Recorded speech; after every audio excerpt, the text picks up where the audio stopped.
Privilégio estar aqui com vocês de novo. Eu acho que metade me conhece, metade não, mas não tem problema. Fui seminarista aqui por 3 anos, trabalhei junto com o Daniel. Para mim é um privilégio e honra estar aqui com vocês. E é um privilégio e honra ver o Daniel aqui também, trabalhando, servo de Deus. Podem apertar ele até virar pastor, né? Depois aperta mais, fica tranquilo. Bom, hoje nós vamos conversar então sobre o cristão e a guerra. Porque como estamos em poucas pessoas, eu quero que você fique bem à vontade mesmo. Então não precisa esperar para chegar no final para fazer a pergunta. Se você discordar de mim, você já pode levantar a sua mão. Eu vou amaldiçoar você. Não vou fazer isso. Você levanta a sua mão e você fala comigo, você faz a sua pergunta e a gente conversa para que seja algo mais interativo e você não durma com esse friozinho que está aí. Bom, ontem nós tivemos uma data comemorativa meio ruim, 100 dias de guerra na Ucrânia. E esses 100 dias na guerra da Ucrânia é algo que nós não esperávamos. O nosso século é um século muito pacifista. A última guerra que a gente viu, de forma muito ampla mesmo, foi a Segunda Guerra Mundial, em 1945. Ou seja, às vezes nem os nossos avós tinham nascido ou nasceram mais ou menos naquela época. Depois disso, nós tivemos outras guerras, a Guerra do Vietnã, entre outros conflitos. Só que geralmente são conflitos menores, conflitos que são mais localizados e duram pouco tempo. Não é uma guerra gigantesca de um tempo muito grande. Geralmente temos guerras de alguns meses e acaba o conflito e alguém vai lá e apazigua todo aquele conflito. Só que nós, do século XXI, estamos vendo guerras que estão demorando muito tempo para ser apaziguadas. E nós, como cristãos, temos que responder essas guerras. Um exemplo, você conhece a guerra da Ucrânia e da Rússia. Por quê? Porque acontece na Europa. Então nós brasileiros, a gente gosta muito dos europeus. E não é mentira, tá? A gente gosta dos europeus e gosta dos americanos. Os filmes que vocês assistem, quem produz? Os americanos. Quando é filme brasileiro, você fala, é brasileiro, nem vou assistir, e passa. Agora, quando é filme americano, você fala assim, não, esse deve ser bom. Quando é na Europa, a gente pega aquilo e pensa assim, nossa, que conflito, que guerra. Mas quando é no Oriente Médio, a gente pensa, eles já se matam há tanto tempo, então uma guerra mais, outra menos. E quando você olha para a Síria, então, a Síria já está há mais de 10 anos em guerra. Há mais de 10 anos que o ditador Bashar al-Assad ataca o seu próprio povo do Free Syrian Army, que é o FSA, e eles estão em uma guerra constante, mas você não escuta falar sobre isso. E enquanto a Rússia está atacando a Ucrânia, a guerra na Síria continua. Então, para você ver como que nós somos seletivos. Algumas guerras nós falamos e algumas guerras nós vamos ter filmes. Pode ter certeza que a guerra da Ucrânia e da Rússia vai ter filme para você ver os heróis. Já tem até alguns que falam, esses são os nossos heróis. Mas a guerra da Síria e da Ucrânia, da Síria dentro dela, você não vai ver. Mesmo assim, quando nós olhamos para isso, o mundo pede que a gente dê uma resposta. E a resposta tem que ser muito bem elaborada, porque nós, com a nossa cosmovisão, não podemos falar simplesmente guerra é errado. Sabe por que você não pode falar simplesmente que guerra é errado? Você está conversando com um ateu, e ele fala assim, você é cristão? Sim, eu sou cristão. Você acha que é errado? Nossa, o Antigo Testamento tem umas 500 guerras, inclusive foi o seu Deus que ordenou. Agora você vai para o banheiro, porque você não sabe respondê-lo mais. Simplesmente você ignorou várias coisas da sua própria história, do seu próprio povo, porque você quer ser simplesmente pacifista. Hoje nós vamos olhar então na Bíblia, por que acontecem as guerras, como que as guerras do Antigo Testamento aconteceram, como que as guerras do Novo Testamento aconteceram, e alguns teólogos que falaram sobre a guerra. E aí, no final, você vai tirar a sua conclusão. Se você quiser falar assim, não, a minha conclusão é pacifismo. Tudo bem, é herege, mas não tem problema. Agora, vamos ver como que você consegue, então, chegar ao final. Eu vou fazer muitas perguntas para vocês, vocês não são obrigados a responder, tá?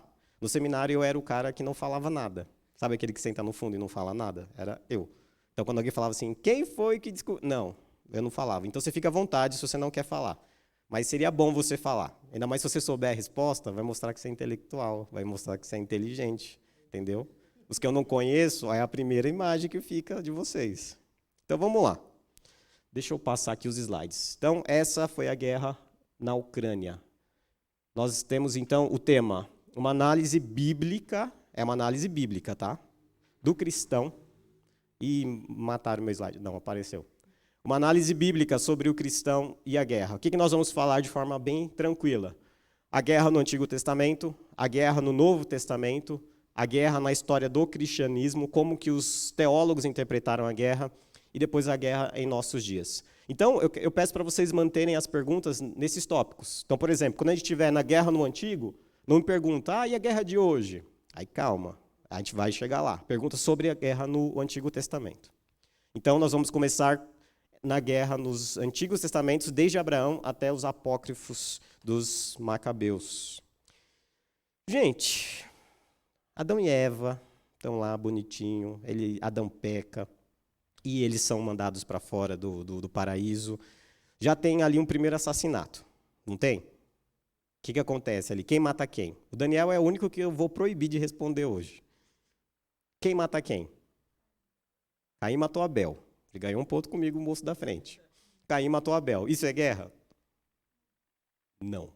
Isso é assassinato. É pecado? Com certeza é. Mas nós não podemos considerar isso como guerra. Guerra é quando uma nação guerreia com outra nação. Você pode até tirar a palavra nação e colocar pessoas. Ou seja, quando o seu vizinho briga com outro vizinho e acontece um homicídio, isso não é guerra. Isso é um fato que, infelizmente, ocorreu. Guerra é quando países diferentes ou grupos étnicos diferentes começam a guerrear. E guerrear de forma bélica. Não é guerrear apenas na forma de palavras. Dizer assim, por exemplo, Palmeiras e Corinthians. Eu odeio você e você também me odeia. Isso ainda não é uma guerra como nós estamos falando aqui. Guerra é quando as pessoas pegam armas e aí elas vão combater uma a outra querendo a destruição do outro povo, para que eles possam, então, reinar sobre e tudo mais. Então, a pergunta, na Bíblia, quando foi que aconteceu a Primeira Guerra? Vai, estou confiando em você.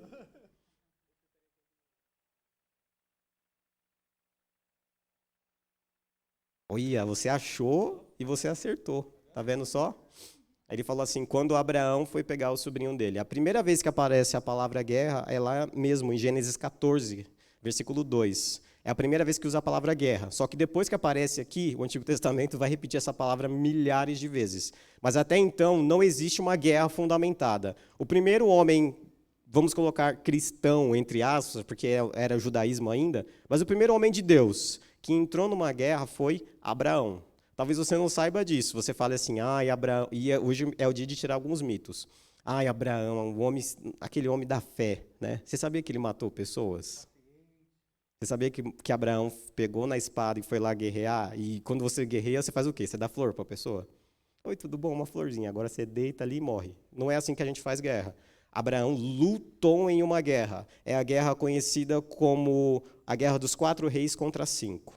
Ou seja, o sobrinho dele, que só deu problema para ele, Deus falou para Abraão o quê? Sai da tua terra e da tua parentela. O que sobrinho é? Parente. O que Abraão faz? Leva o parente. Vamos lá, só dá dor de cabeça, Ló. Ló escolhe Sodoma e Gomorra. Você sabe que Sodoma e Gomorra eram 2 cidades bacanas, né? 2 cidades joia, era tipo, não sei, Jardim Romano e outra aí que você escolha. Aí, de repente, alguém mora no Jardim Romano e depois, né, me mata. De repente, vai chegar e aí pega esses 2 lugares bem complexos, lugares pecaminosos, lugares onde os anjos chegam para entrar dentro de uma casa, aparece homens do lado de fora e fala, quem são esses bonitão que entrou aí? Manda eles para fora, a gente quer namorar com eles. Você pensa que isso existe só hoje? Existe desde aquela época, pessoas depravadas. Ló está nessa cidade.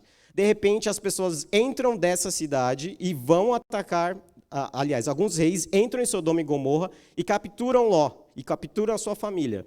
Nesse momento, Abraão tem 2 escolhas. Qual que são as escolhas de Abraão? O sobrinho dele foi capturado por outro rei. Qual que é a escolha dele? Vocês sabem qual que é a escolha, vocês não querem falar. Ele tem como deixar quieto, ou seja, que pena, pegou meu sobrinho, vai morrer e um problema menos. Ou ele pode falar o seguinte, eu vou lá e vou pegar meu sobrinho de volta. Mas a segunda alternativa, ele tinha que fazer guerra. Ele não adianta chegar para o rei e falar assim, você pode devolver meu sobrinho, a mulher dele, as filhas, e tudo que ele pegou, por favor, eles não iam devolver. Se você sabe, conhece guerra, você sabe que o ditador nunca faz isso.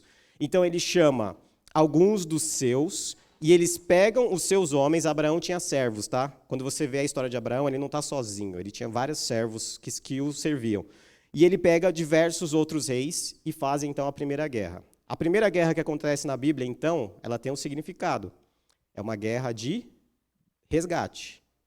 Então você já coloca o primeiro ponto na sua cabeça. A primeira guerra na Bíblia é uma guerra de resgate. Não é uma guerra conforme os padrões da época. Por quê? Os padrões da época diziam o seguinte: você tem uma terra, essa terra é boa, essa terra é uma terra que eu quero, então você não vai dar ela para mim. Eu vou invadir o seu país, o seu território, eu mato todos, pego os escravos e pego a sua terra.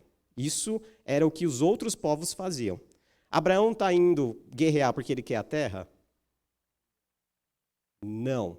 Abraão está indo guerrear porque ele quer simplesmente matar pessoas? Não estou fazendo nada, eu vou lá dar uma facada em alguém. É isso? Não. Ele está fazendo uma guerra porque ele quer pegar de volta o seu sobrinho. Ele quer pegar de volta aqueles que foram levados como escravos. Então é uma guerra que, por mais que ele esteja atacando, na verdade ele está defendendo. Porque ele está defendendo aqueles mais fracos e oprimidos que não têm condição de se defender. Então ele vai até lá e ele resgata. Como que a gente sabe que não é uma guerra para que Abraão pudesse lucrar? Porque quando ele chega, os outros reis que lutaram contra ele falam: leva os despojos. Despojos é quando termina a guerra, você pode pegar as coisas dos perdedores. Imagine o seguinte: a gente faz uma guerra contra a Argentina. De repente, a gente vai lá e destrói a Argentina, como a gente já fez isso algumas vezes, principalmente no Paraguai. O que sobra da casa das pessoas, o que seria o mais intuitivo? Levar, não é? Desde Abraão já tem um porém aí. Abraão não quer nada. Aquilo que sobrou das pessoas, Abraão fala que não quer, porque ele não quer enriquecer com a guerra. Ele fala: você pode ficar com tudo, eu só quero a comida de hoje. E acabou, porque eu não quero que pense que eu enriqueci por causa disso. Então, a primeira guerra da Bíblia já começa a dar vários parâmetros. Está vendo que se você pegar Abraão e começar a comparar com a guerra de hoje, você já consegue fazer uma análise de valor, mais ou menos. Só que a gente vai continuar.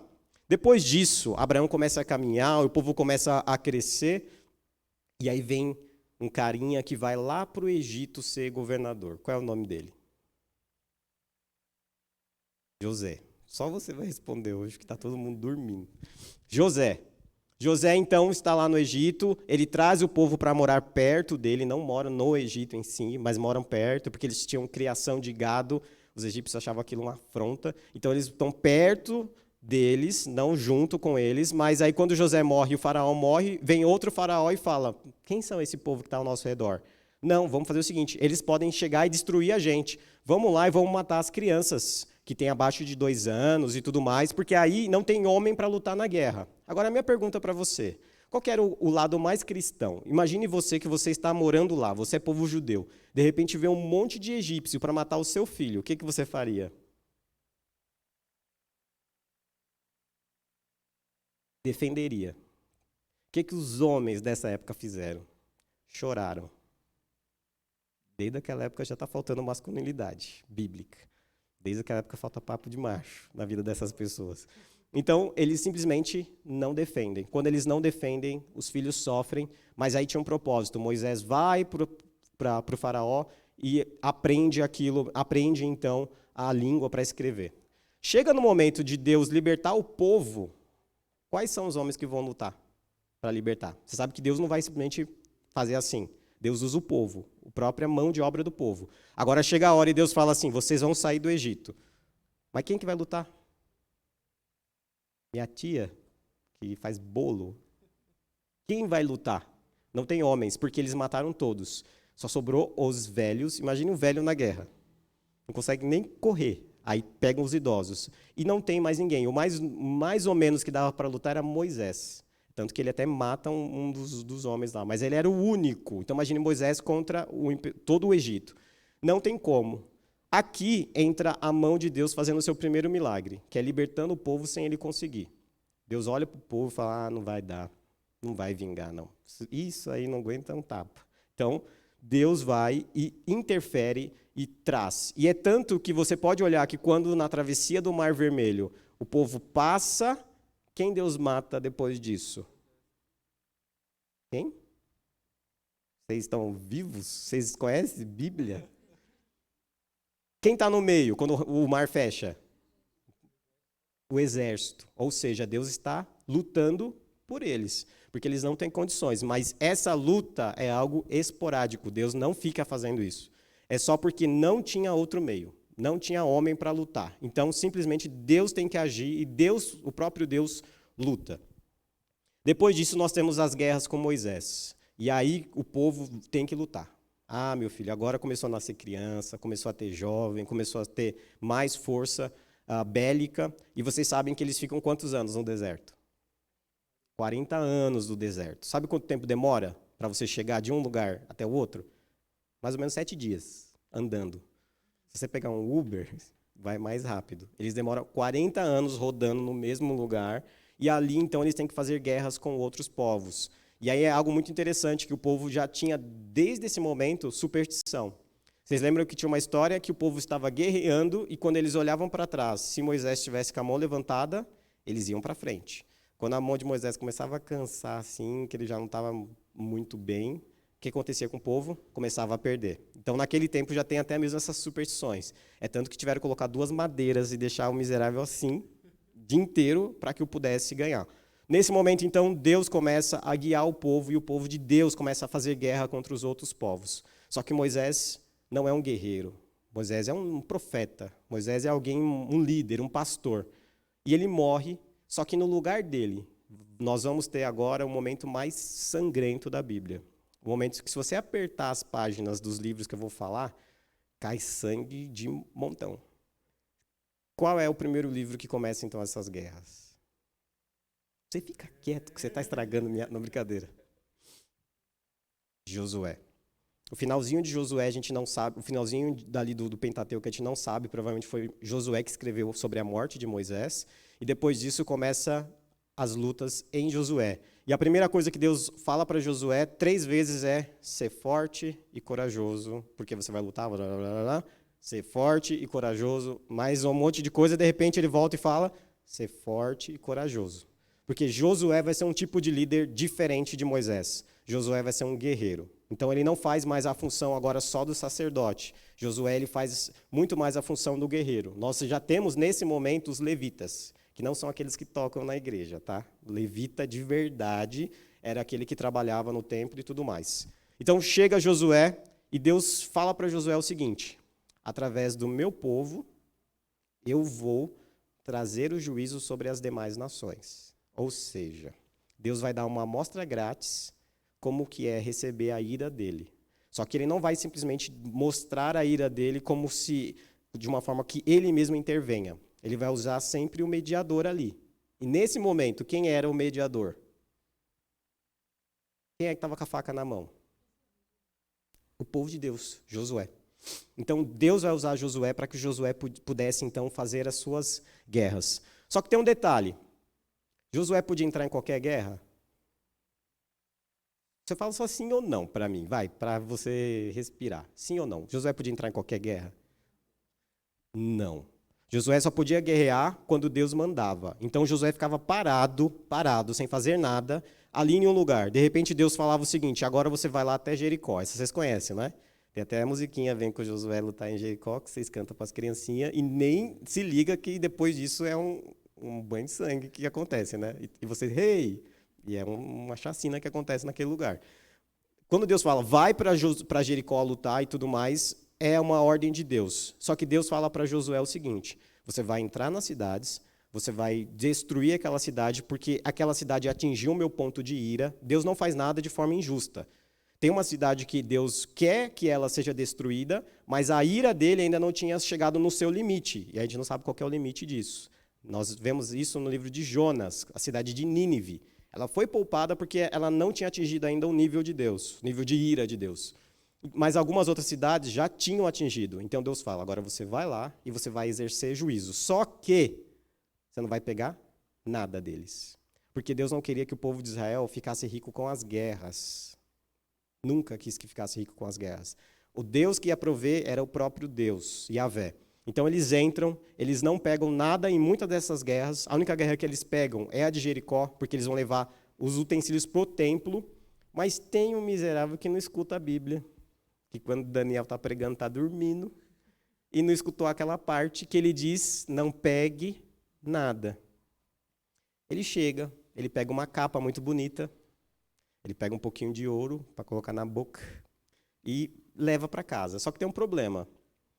Vamos supor que estamos todo mundo aqui, de repente chega alguém aqui com um casaco de pele não sei, minha esposa não está aqui para falar, da Gucci ou da Prada, não sei qual que fabrica isso, ela que faz moda, de pele original. Quando você olha para aquilo, você não vai notar uma diferença com o seu Adidas falso? Você vai reparar. Você vai reparar que é bem diferente uma coisa da outra. Ele é tão ignorante que quando ele rouba uma capa de Jericó, ele esconde. Porque imagine ele no meio da cidade não com aquela capa. Todo mundo ia olhar para ele e falar, ai, não acredito, roubou. Então não tem nem utilidade aquilo. Ele rouba e esconde. E na próxima guerra, o povo de Deus é derrotado. Quando eles voltam derrotados, eles perguntam, o que tem de errado? Deus mandou a gente ir. A gente foi. A gente perdeu. E eles consultam Deus. E Deus fala, alguém dentre vocês roubou. Porque você roubou, então agora merece. E o que acontece com a família? Você não pode mais falar agora. Quero daqui para lá. A família de Acã. O que acontece com Acã e a família dele? Isso, gente. Obrigado pela resposta. Ele é morto pelo povo de Israel junto com os familiares, porque o homem era o representante da família. Se o homem erra, a família inteira errou. Os filhos, as filhas e tudo mais morrem ao fio da espada. Na próxima guerra, o que acontece? Eles ganham a guerra. O que isso tem a dizer para nós? Israel só podia lutar quando Deus falava, vai. E quando Deus falava, vai, eles ganhavam. Existem outras guerras, mais ou menos umas 2 ou mais. Aliás, 2 ou mais é exagero, 1 ou 2, que o povo de Israel quer lutar e não consulta a Deus. Eles vão e perdem. Eles perdem para um paísinho assim, minúsculo. Mas eles perdem porque eles não estão fazendo a vontade de Deus. Depois disso, Israel começa a ter um período bem estranho, porque entra no período de lutas esporádicas. Lutas esporádicas é aquelas lutas que acontecem às vezes e não é muito bem assim, todo ano acontece.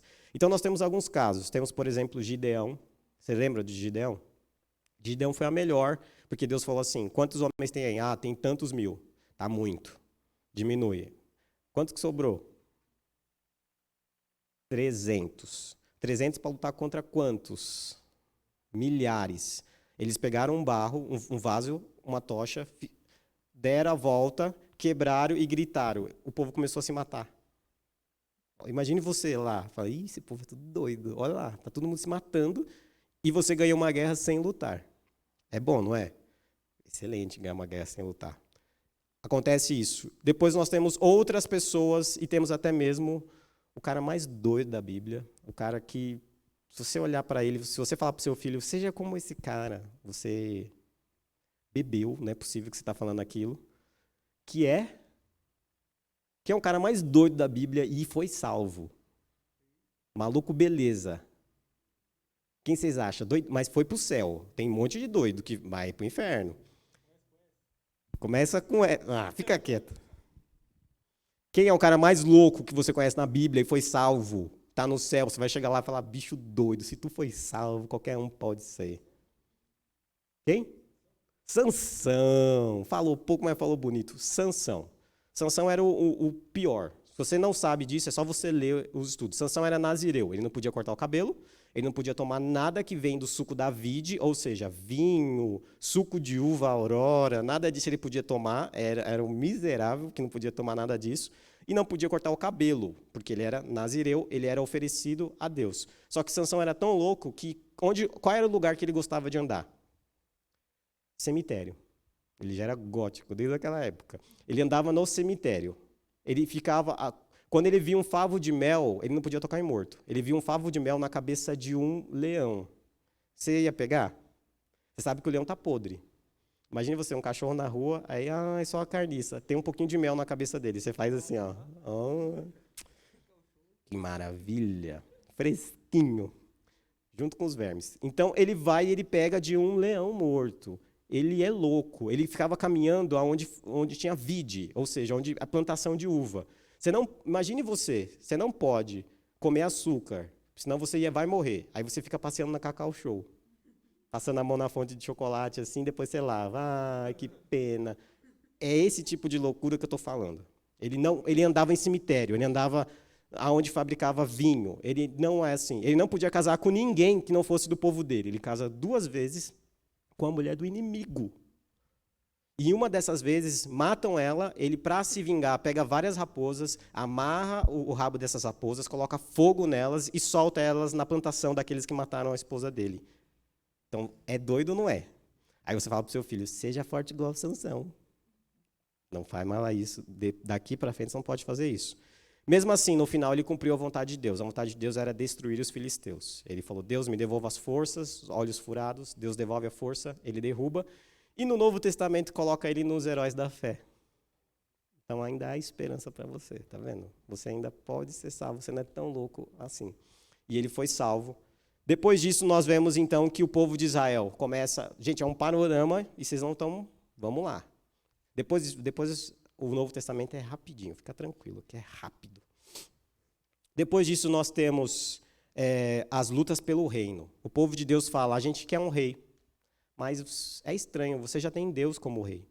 Imagine você, o povo livre, sem ninguém para mandar, somente Deus dando as ordens. Aí você fala, queria tanto alguém mandando em mim, cobrando imposto. Estou me sentindo assim, sabe, Daniel, quando eu coloco gasolina e mais da metade é para o imposto, estou querendo pagar imposto, porque eu não tenho nada na vida para fazer. O povo de Deus chega para Deus e fala assim, a gente quer um rei. E a resposta de Deus é, então, você sabe que um rei vem para oprimir vocês? E eles, sabemos. Então, vocês não pensam? Então tá bom.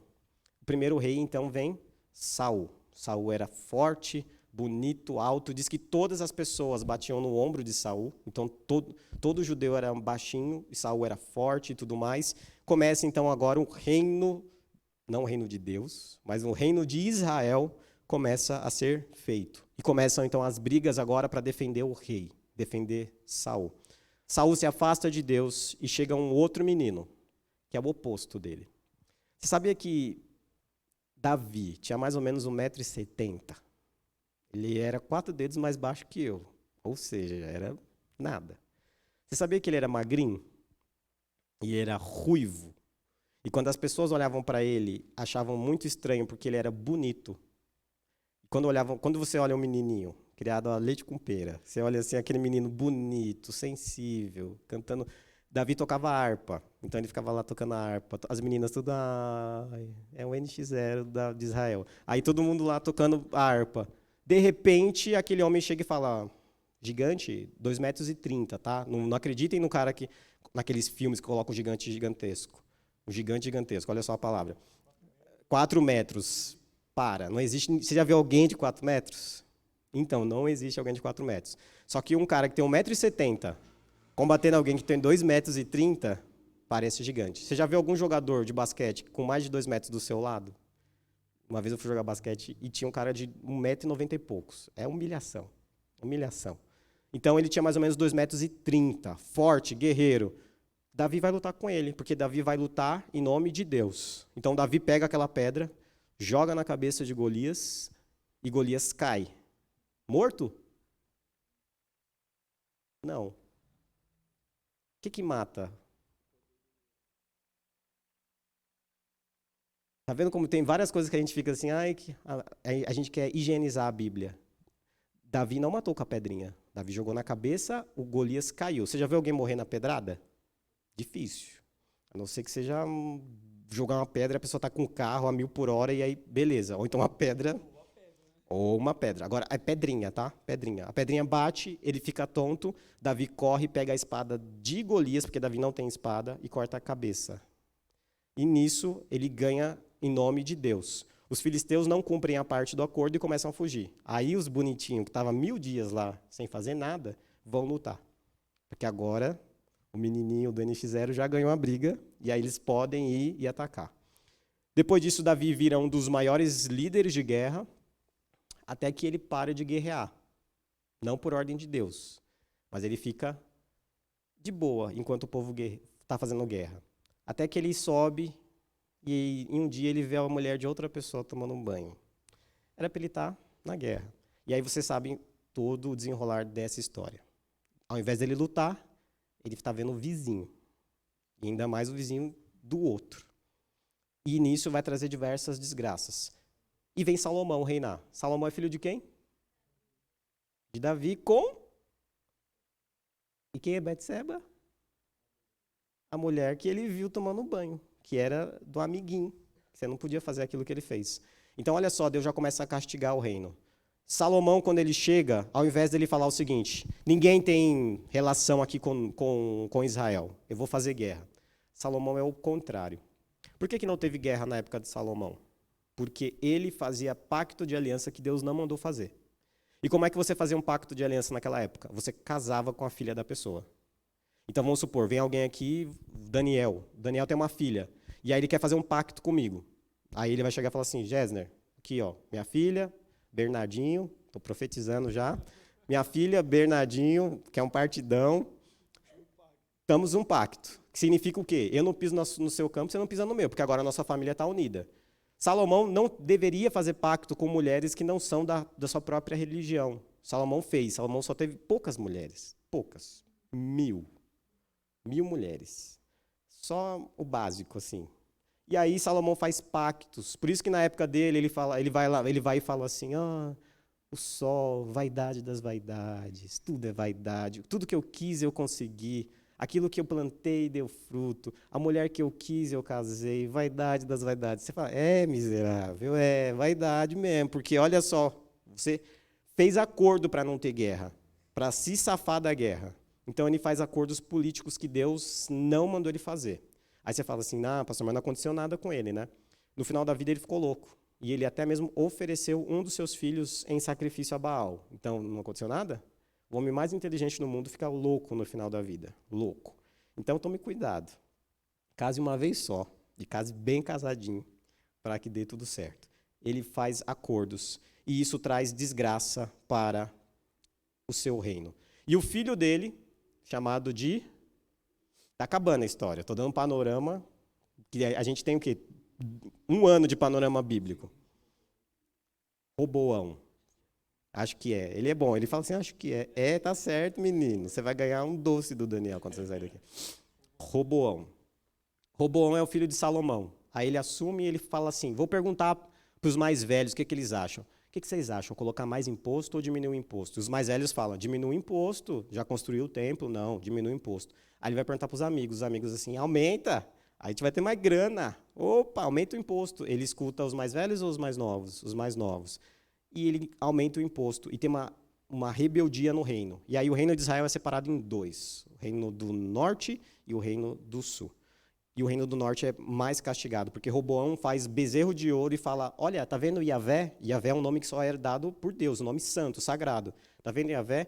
O Iavé é esse bezerro. A heresia é no nível hard. O que acontece com o reino do norte? É destruído.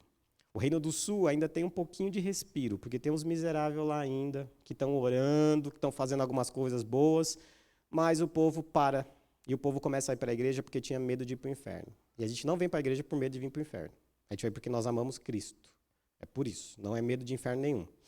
Então, eles começam a ter somente isso, e Deus fala que um império vai dominá-los. Quem é esse império? Quem são os primeiros a dominar os judeus? Depois do Egito. Nabucodonosor, na Babilônia. E aí, sabe aquele reino bonito de Salomão? Nunca mais vai existir. Sabe aquilo que eles falavam, olha, nossas vides, as nossas mulheres, sabe tudo isso? Acabou. Eles perderam porque eles foram infiéis a Deus. Eles perderam não porque Deus simplesmente chegou e quis castigá-los. Eles perderam por culpa deles.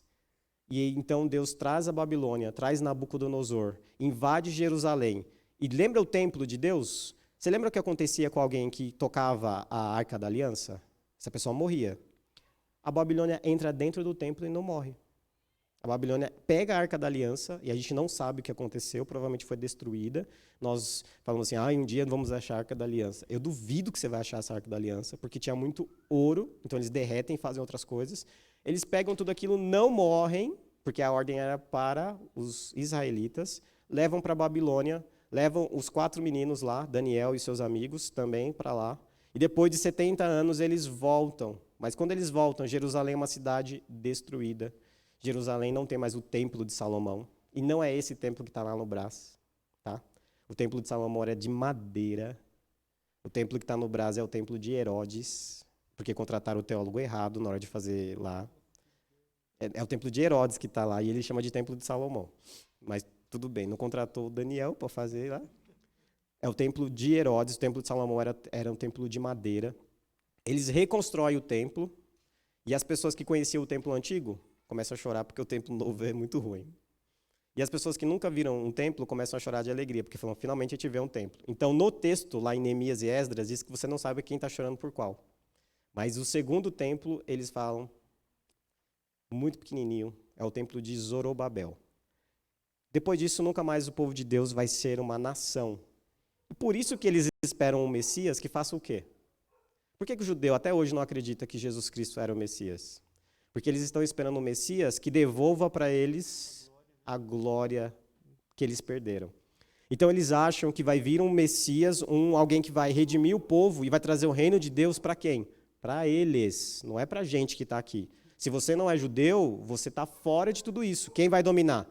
Eles. Quando o Messias chegar, nós judeus vamos reinar. Por isso que Israel está lá, lutando contra o Hamas e tudo mais, e eu apoio Israel contra a luta do Hamas, não é isso que eu estou dizendo, mas a teologia deles é uma teologia que ainda aguarda o Messias, e um Messias que vai devolver para eles o poder. E aí eu falo, vocês erraram muito.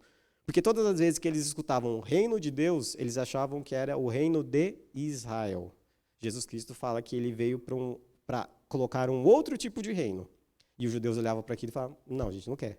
A gente quer que você derrote os nossos inimigos.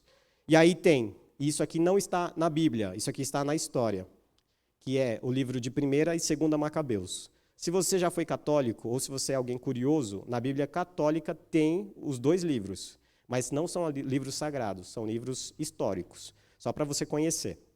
Lá tem a Guerra dos Macabeus, que é uma guerra entre o Antigo Testamento e o Novo Testamento, que surge Macabeus, um cara, e ele fala o seguinte, eu quero lutar a favor de Israel, e ele perde. Então o Império Romano agora domina. Chegamos no final do Antigo Testamento. Eu falei que ia demorar um pouquinho, mas chegamos. O Novo Testamento começa, então, agora, com Jesus. Eu sei que teologicamente você vai falar, o Novo Testamento só começa em Atos, com o derramamento do Espírito Santo. Para de ser chato. Aí a gente vai falar agora, o Novo Testamento começa com Jesus. Depois de 400 anos. Por isso que a Bíblia, aquelas Bíblias mais antigas, vocês já viram que tinha 4 páginas em branco nas Bíblias mais antigas? Cada página representava 100 anos. Então era uma simbologia. Hoje em dia a gente não tem mais isso. Entre o Antigo Testamento e o Novo tinham 4 páginas. Cada página, 100 anos que Deus não falou nada. Eu acho bonito essa simbologia. Mas está gastando folha. Mas tem lá. Não tem mais, né? Antigamente eles colocavam. Mas a gente nem sabe se foi 400 anos certinho. Alguns dizem 402 até 410. Chegamos no Novo Testamento.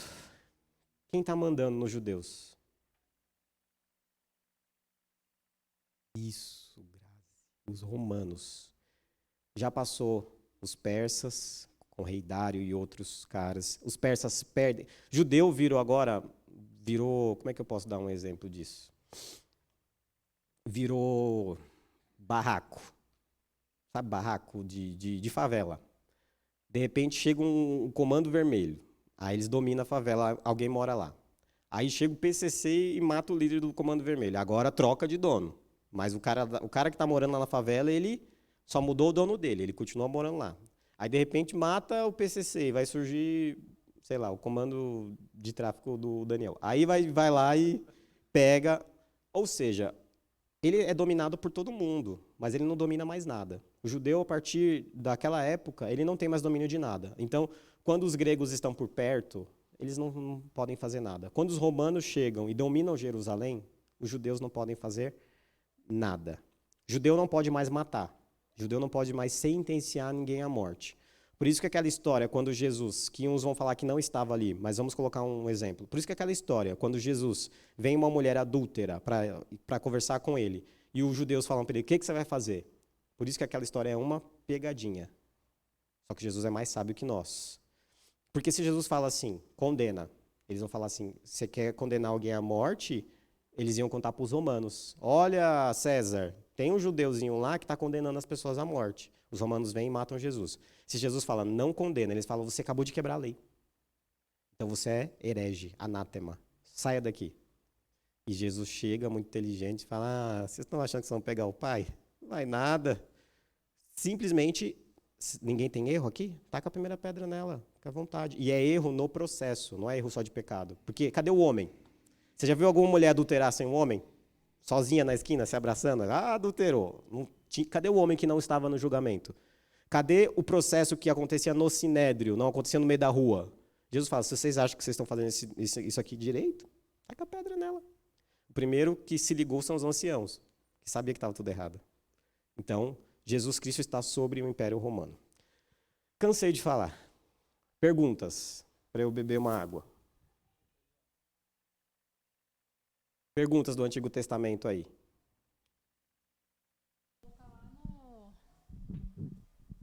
Vou voltar. Tá ligado? Tá ligado, não. Agora sim.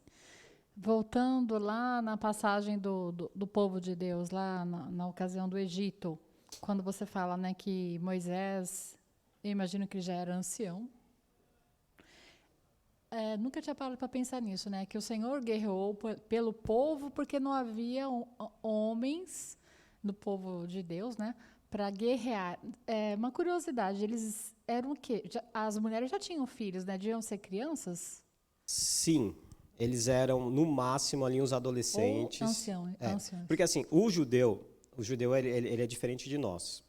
O judeu, quando tem a pessoa, o homem, faz 15 anos, eles consideram homem. Então, a partir dos 15 não tem mais criança. Por isso que eles têm as diversas festas, que são as festas de passagem. Então, já começa falando que seriam homens. Nós temos os primeiros que estão ali, que é os amigos de Josué e Calebe.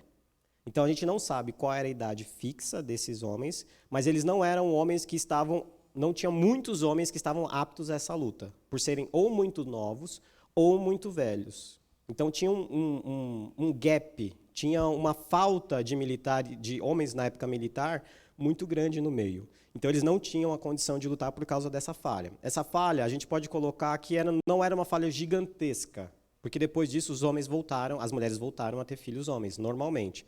Mas era uma falha significativa que não dava para lutar. Por quê? Porque o egípcio ele era muito forte mesmo.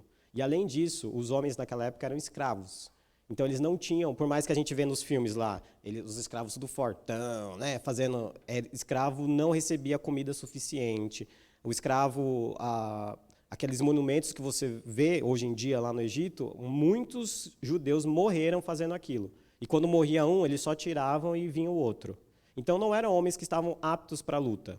Não eram homens fortes que nem vocês veem que estão lutando. Eram homens fracos, debilitados, que não tinham a condição, a comida suficiente. É tanto que quando Moisés vai tirar eles, o que o faraó faz? Diminui a comida e diminui a palha. Ou seja, eles não podem fazer mais nada agora. Então eles estão muito debilitados mesmo. Então existem homens, e existe um gap no meio, que a gente não sabe quanto que é essa distância, né? A gente não sabe se as mulheres começaram a ter medo de ter filhos, não sabe disso. E os velhos. Só que se você somar tudo, não dá É como você faz um time. Sabe quando você faz um time de futebol? E aí você pega os presbíteros de 60 anos e os meninos de 10 para jogar? Uhum. Você sabe que não vai dar a chance, mas você põe todo mundo para jogar. Então, nessa época, eles não tinham capacidade para lutar. Nenhuma. Aí Deus teve que intervir com um milagre mesmo. Não só um milagre, né? 10. 10 milagres. Sim. E mais o milagre de lá. Legal, obrigada. O que mais? Pode perguntar. Vocês aí de São Miguel também podem perguntar. Acho que eu vou fazer uma então, hein, pastor? O Daniel é o único que não pode. Pergunta. Normalmente quando a gente fala da Guerra Santa, né, do Antigo Testamento, se você falar com o ímpio, normalmente vai falar, mas o seu Deus mandou matar criança, né? Como que nós respondemos biblicamente? Pensando friamente, um israelita pegando lá a espada em nome de Deus. Tá. Isso. Como que a gente responde? A gente responde assim, ó. Tem um livro Tem um livro que, infelizmente, não tem em português, que chama Como se Deus realmente fez um genocídio, mandou um genocídio. É um livro de um apologeta. E olha só o tamanho do livro, com letrinha minúscula. Ele vai explicar o porquê que não foi um genocídio em si. Eu vou dar a resposta breve, para a gente não entrar em discussão de apologética, mas a resposta breve é: existem pastores que concordam, e eu sei de alguns, e eu não estou criticando esses pastores, por favor entendam isso, que acham que a criança até uma certa idade tem um tempo da inocência. E esse tempo da inocência faz com que ela não tenha nenhum pecado, então, se ela morrer ali naquele meio tempo, ela automaticamente vai para o céu. Nós temos diversos problemas teológicos com isso, e nós temos outros problemas morais com isso. O primeiro desse problema é: se uma criança na idade da inocência morre e vai direto para o céu, Hitler foi o cara que mais mandou crianças para o céu. Então ele foi o maior missionário que já existiu, porque ele matou diversas crianças. E nós, se nós amássemos nossos filhos, se a gente quisesse ter certeza que ele não ia desviar, era mais fácil matar eles, fazer um aborto, que o aborto, todas as crianças do aborto iam para o céu. Então você que é contra o aborto, você cristão, você deveria ser a favor do aborto, porque essas crianças, esses bebezinhos, está tudo indo para a glória de Deus. É isso? Não é isso. A criança, por mais que ela não tenha pecado, e aí vem Calvino, no primeiro, se você diz que é calvinista, está no primeiro volume, está no começo. Calvino diz que, por mais que a criança não tenha ainda dado os frutos do pecado, a semente já está nela. E ela já nasce pecaminosa, por mais que ela ainda não tenha dado os seus frutos. Então, o que Deus faz é um juízo em todos os pecadores. Na sua cabeça, você pode pensar: a criança não tem pecado. Ela é pecadora, sim. E ela ainda, além disso, ela não nasceu dentro da aliança. Então, era só questão de tempo. Então, Deus, nesse momento, exerce o juízo dele sobre todos. Só que a resposta é dura. Você pode até ficar assim, com o coração apertado, porque quando fala de criança, a gente fica apertado porque isso é algo de Deus no seu coração. E é para você ver como que é o ruim quando a ira de Deus é colocada sobre o povo. Então, quando nossos filhos são batizados, é para você dar pulo de alegria, porque Deus está livrando ele, Deus está nos livrando da ira, que nós merecemos, tá? Não é uma ira que você não merece, não. Meu filho merecia a ira de Deus. Quando eu batizei ele virou filho da aliança, eu tenho que agradecer a Deus, porque ele merecia morrer. Mas agora, por ser filho da aliança, ele merece a vida. Essa é a resposta curta. Aí tem um livro lá, não vou te emprestar, você se vira. Ah, tá bom, presente. Você compra o livro, leia e faz um resumão para o pessoal aqui. Mais perguntas? Isso. A Flávia falou que queria fazer 8 hoje. Estou esperando. Então é isso.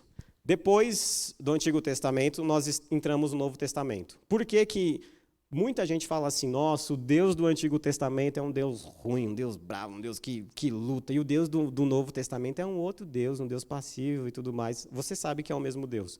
Por que que não tem mais guerra, então? Porque o povo não é mais nação. Não existe mais nação judaica. Eles são escravos. Por mais que eles sejam escravos no modo de Roma. Como que Roma fazia escravos? É um modo diferente. Existem diversos modos de escravidão. Existe um modo que você vai lá, você pega a mão de obra escrava e você traz para o seu país. O Brasil foi fundado através de mão de obra escrava, geralmente negra, porque os índios não aceitavam a escravidão, então eles buscaram os negros e trouxeram para cá. Esse é um tipo de escravidão. O outro tipo de escravidão é o tipo de escravidão que nós somos hoje, que é o imposto. Naquela época já tinha. Então, eles tinham que ir e dar para o cobrador de impostos o seu imposto do mês, e esse cobrador dava para Roma. Por isso que eles odiavam os cobradores de impostos, porque os cobradores de impostos eram judeus que trabalhavam para Roma. Por isso que quando você vê Mateus, que se converteu ao cristianismo, vamos colocar assim, quando Mateus passava na feira, as pessoas cuspiam nele. Imaginou você? E eles eram podre de rico, porque ninguém queria fazer esse trabalho. Então, eles tinham muito dinheiro, mas eles trabalhavam para o inimigo. E aí ia lá um cobrador de imposto na feira, e o que eles recebiam? Cuspida, empurrão, porque eles odiavam os cobradores de impostos. Inclusive, quando Jesus foi comer com um cobrador de impostos, todo mundo ficou muito nervoso. Porque ele falou: por que você está comendo com esse miserável que está tirando de nós aqui, que trabalha, todo o nosso dinheiro. Quem era o nome dele? Zaqueu. Aí tem aquela música lá, que você entra na minha casa, entra na minha vida, que cantou 1.400.000 vezes naquela época. Nessa época, então, não há guerra, porque o povo de Deus não tem como fazer guerra. Então, simplesmente, o povo de Deus ele é um serviçal de Roma. E Roma usa isso muito bem. É tanto que o templo de Zorobabel foi reformado pelo imperador. E aí vira o templo de Herodes agora. Ele que agrada os judeus e fala assim, não, eu vou construir o templo para vocês. Então, se você for lá no Brasil e olhar o templo de Salomão, ele é uma réplica do templo de Herodes. Herodes fez com pedra bonita, pedra lavrada e tudo bonitinho, e o Edir Macedo copiou errado. É aquilo lá. Aquilo lá é o templo de Salomão, que depois, no ano 70, ele é destruído e sobra somente a parede de fora. E a parede de fora é onde o judeu vai lá e fica batendo a cabeça. Vocês já viram? O Muro das Lamentações? O Muro das Lamentações é a parte de fora do templo que não caiu. Então, eles vão lá e ficam batendo naquele muro, porque eles ainda querem que o templo volte, a glória do templo. Inclusive, uma curiosidade. Eles pararam de fazer sacrifício, porque o sacrifício era feito no templo. Eles estão com uma ideia de construir um outro templo agora para os judeus. E tem uma dificuldade gigantesca ética, porque eles teriam que voltar a oferecer sacrifício animal. Como que eles vão fazer isso? Quem viver, verá. Eu espero que a gente esteja vivo para a gente ver. Apesar que no Brasil é permitido sacrifício animal em religiões afro, por lei. E no Brasil é permitido você até se drogar, se for dentro de um culto. Tem o Santo Daime. Santo Daime eles se drogam antes de fazer. E tem o garrafada, que é no interior de São Paulo, que eles tomam garrafada e ficam vendo o anjo. Você já tomou garrafada? Fala para mim, para eu mandar para o conselho. Tem isso também lá, mas é protegido por lei. Olha só que brecha na lei. Mas vamos lá. Roma manda. O que acontece? Os primeiros pais da igreja, e aí eu vou passar, ainda bem que passaram lá por mim, que eu estava brisando. Agora sim, a tradição da guerra justa. Como que foi interpretado? Vocês viram que no Novo Testamento nem dá para falar de guerra, né? Roma manda, obedece, acabou. Próximo. Os primeiros teólogos, que são chamados de pai da igreja, eles são contrários à guerra. E aqui, para você ver como que a teologia já começa errada. Ela acerta em muitos pontos. Os pais da igreja, eles acertam em muitas coisas. Mas quando você fala de guerra, eles erram. Por quê? Nessa época, eles são submissos ao imperador romano. E o imperador romano é chamado de anticristo. E João, em Apocalipse, fala de Nero, por exemplo, que era um anticristo. Nero era alguém que era bissexual. Nero ele era zoófilo. Sabe o que é zoófilo? Zoófilo é um homem que gosta de animal e tem relações com esse animal. Não é? Dá beijinho no cachorro. Quando a mãe de Nero falou para ele assim, o que você está fazendo é meio estranho, não é? Ficar com esses animais aqui em casa, ele mandou matar a mãe. Depois ele coloca fogo em Roma, e a gente já tem evidências suficientes para falar que foi ele. José foi um desses. Ele coloca fogo em Roma, menos na casa do namorado dele e na casa dele. E coloca a culpa em quem? Nos cristãos. Então, nessa época, Joséfo disse que faltou madeira para crucificar cristãos. O que eles faziam com os cristãos? Mergulhava no piche, colocava no meio da avenida e acendia para fazer iluminação na rua. Então, imagine você dirigindo o seu carro e você vendo a rua sendo iluminada por vários cristãos mortos. Era isso que eles faziam. Os pais da igreja viviam nessa época. Quando eles olham para Roma, eles olham e falam, é o anticristo. E qualquer um que serviu o anticristo é contrário aos ensinamentos bíblicos.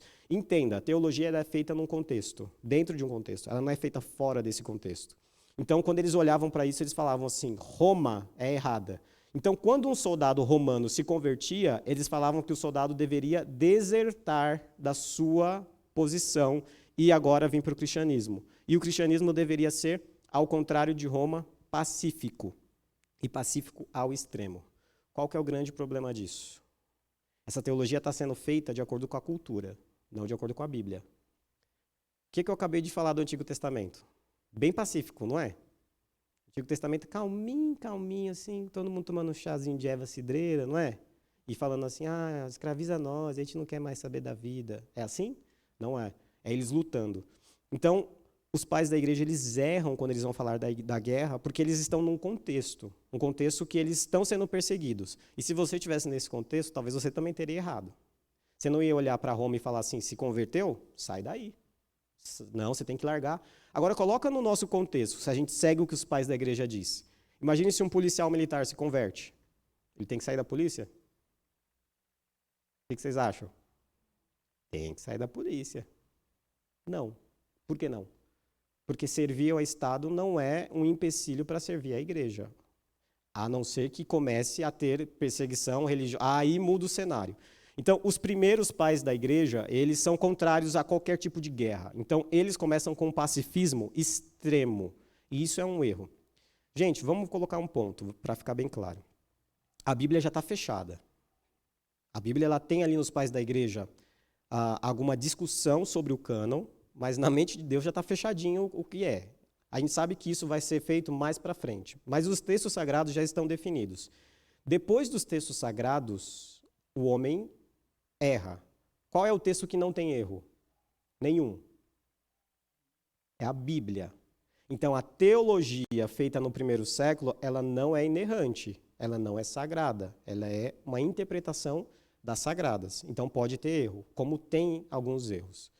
E você vai ver diversas brigas, por exemplo, a escola alegórica e a escola que é mais literal. Então, tem tudo isso. Quando que para de pensar que guerra é errado? Quando um imperador romano se converte. Quem foi o imperador romano que se converteu? Agora você tem que me dizer. Ele sempre fala, ai, eu acho que foi. Tá ali, menino, ó, Constantino. Foi Constantino que se converteu. As mulheres de Constantino já eram cristãs. As mulheres, olha, a mulher e a filha dele eram cristãs. E um dia ele fala que teve um sonho. E nesse sonho, se ele colocasse uma cruz no armamento dos soldados romanos e eles ganhassem a batalha, ele se converteria. Ele coloca a cruz, ele ganha a batalha, ele se converte. Claro que é uma conversão já por conveniência. E aí você tem diversos livros. Tem um livro que foi lançado recentemente, que é Em Defesa de Constantino. Então você vai ter que ler esse livro para ver se você concorda. E outros já falam que não foi conversão verdadeira. Foi só uma conversão... E aí muda. Por que muda? Porque agora a igreja vai para o Estado. Os pastores começam a ser pagos por Roma. E aí a teologia começa a ser feita não mais do povo, mas começa a ser feito de Roma. O que vocês acham que poderia acontecer? Imagine você, que se os pastores fossem sustentados pelo governo, o que você acha que ia acontecer aqui na igreja, em época de eleição? Dependendo de quem paga o seu salário, a pessoa viria aqui e falaria a propaganda todinha, e no final você ia ter que falar, esse é meu patrão, ei, que maravilha. Na época de Constantino, ele contrata os pastores. E ele começa a falar assim, olha, essa divisão teológica não está dando, não. Vocês são muito um contra o outro. Um fica chamando o outro de herege, viu? Não é de hoje que fica chamando os outros de herege. Ah, vocês ficam de Armínio. Não tinha isso na época. Mas é Armínio, é Calvino. Decide. O que eu vou fazer? Eu vou pagar para vocês e vocês definem. Os teólogos que estão sendo mandados agora por Roma, eles começam, então, a falar bem do quê? Você tem coragem de falar mal do seu chefe na frente dele? Tem coragem, Daniel? Tem coragem de falar mal do seu chefe na frente dele? Seu chefe abre a porta e fala, qual é o mal dessa empresa? Você. Você é o mal dessa empresa, porque você é burro. Eu odeio você e o senhor pode me dar um aumento? Ele fala, claro, eu te dou um aumento no seu FGTS que você vai embora. Você não tem coragem. Eles começam a fazer teologia agora a mando do Estado. Então eles começam a colocar o Estado como se fosse algo mais glorioso. E aí já começa os cristianismos, agora é todo mundo a favor da guerra, o Estado é aquele Estado maravilhoso, lindo, maravilhoso. Você está vendo que os extremos erram? Uma hora o Estado não prestava, pacifismo. Outra hora não, o Estado é você, eu e você, nós somos universal e vamos fazer com que funcione. Não dá. Só muito tempo depois, não tanto tempo assim, chega um homem que consegue equilibrar os dois de forma bíblica. Agora eu quero ver você saber. Não adianta olhar para lá, olha para mim. Quem foi o teólogo que foi conhecido como o pai da guerra justa? Que foi o cara que pegou e olhou para a Bíblia e falou, a Bíblia está falando isso, e todo mundo falou. Você é bichão. De acordo com os meus escritos. Você não pode falar. Chuta, um teólogo velho, antigo, que é bom. Você é um miserável, né? Ninguém ouviu ele falando. é o chamado Agostinho de Hipona. Você conhece Agostinho pelo livro Confissões, pelo outro livro que é Cidade de Deus? Cidade de Deus. Você conhece ele por esses escritos. Só que isso é apenas o que o senso comum lê de Agostinho. Agostinho foi um grande teólogo e produziu muitos comentários, muitos outros escritos. E Agostinho vai falar sobre guerra, mas agora ele vai falar de guerra da forma correta. E ele separa a guerra em 2 momentos. E aí agora é para você sair daqui, e quem não participou da palestra, amanhã você vai poder chegar dando uma de intelectual para eles. Porque você vai falar latim. Então ele fala que tem 2 tipos, que é o jus ad bellum, está ali escrito, tá. Jus ad bellum e jus in bellum. Parece mais, né? Você fala um conceito de Agostinho na idade, não é jus ad bellum e jus in bellum. Só significa justiça na guerra, justiça para a guerra e justiça na guerra. É só isso que significa em latim. Agostinho separa os 2. E ele fala, para você entrar numa guerra, você tem que ter esses quesitos. E ele vai colocar diversos quesitos que eu vou falar para vocês quais são. E para você, quando você já está na guerra, você tem que cumprir esses quesitos. Só que isso, irmãos, é muito mais difícil. Porque a gente quer tudo mastigado. E o Agostinho não vai colocar mastigado, ele vai colocar regras para você poder ter uma guerra e chamar essa guerra de justa. E regras para você, dentro da guerra, fazer com que ela continue sendo uma guerra justa. Um exemplo disso. Estados Unidos. Vamos começar agora a ir para o mais novo. Estados Unidos. Vocês assistem os filmes lá, O Resgate do Soldado Ryan. Quem já assistiu? Filmão, né? É o meu favorito. Aquele quando eles estão entrando na praia ali, no dia desses, você cai uma lágrima, assim. Lindo aquele filme. Quem já assistiu o Coração de Ferro? Que é o meu favorito, é o Coração de Ferro, que chama Fury, mas aí traduzido como Coração de Ferro, nada a ver. Que é com Brad Pitt. Agora as meninas falam, esse eu assisti. Ninguém assistiu esse filme? Vocês podem ir embora daqui, porque não dá para conversar com pessoas assim. Esse também é um dos ótimos filmes. Quem é o herói desses filmes? Os americanos. Não são os americanos? Os americanos são aqueles que eles põem a bandeira lá e tem aquela fotinha e você olha para os nazistas miseráveis. Como que pode ter nazista? Os russos. E quem ganhou a guerra foi mais parte dos soviéticos, da União Soviética. Quem entrou em Berlim. Por que você não vê um filme dos Estados Unidos matando Hitler? Porque foi a União Soviética que invadiu Berlim. Os Estados Unidos estavam fora. Os Estados Unidos estavam ganhando em outro lugar. Por que não tem nenhum filme? Aliás, tem um de Stalingrado. Stalingrado foi a maior batalha, a batalha mais sangrenta da Segunda Guerra Mundial. Porque os Estados Unidos não estavam guerreando nela. Então, simplesmente você pega lá e coloca diversos... Era a União Soviética versus os alemães. Então, você pega e fala assim, os Estados Unidos... Quem aqui acha que os Estados Unidos era o bonzinho? Pode falar a verdade. Eu acho também que os Estados Unidos é bonzinho. Quem vai comigo agora? Ninguém vai comigo. Então, vocês todos estão achando que os Estados Unidos é ruim. Ou vocês estão com medo de falar para não errar. Eu acho que é essa. O que acontece? Quando a gente pega a justiça de Agostinho e coloca sobre o início da guerra, os Estados Unidos está justificado biblicamente. Só que no meio da guerra, os Estados Unidos não está justificado biblicamente. Por quê? Porque no final da guerra, eles soltam 2 bombas. Uma em Hiroshima e outra em Nagasaki. Hiroshima tem quem? Soldados? População civil. Você sabe o que acontece quando uma bomba atômica cai? Ela simplesmente evapora tudo que está ao redor. Ela evapora mesmo. Se você estiver em alguns quilômetros e tem a quantidade de quilômetros dependendo da bomba. A mais forte hoje em dia é a bomba que a Rússia tem. Ela é a que vai mais longe. Por isso que quando ela ameaça, todo mundo vai e fala, não, que isso, vamos tomar um suco e conversar. Mas mesmo assim, ela não tem tantas bombas assim, suficientes para o mundo todo, que nem os pentecostais vão falar assim, não, vai acabar o mundo. Não, vai acabar os Estados Unidos ali, mas ainda continua aqui. A bomba atômica, então, ela é jogada numa zona que tem habitantes civis. Para quê? Para que você joga uma bomba onde não tem militar?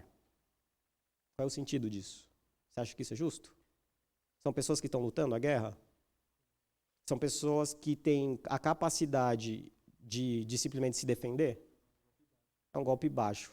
E, aliás, é um golpe baixíssimo. Ele joga primeiro em Hiroshima, destrói tudo que tem ao redor. E o que não é destruído sofre com a chuva ácida. Chuva ácida é quando você está lá, a bomba não pegou em você. De repente você começa a sentir chuva. Aí você pensa assim, uma chuvinha, tudo mais. Aquilo ali é o resto da bomba que gerou uma reação em cadeia química.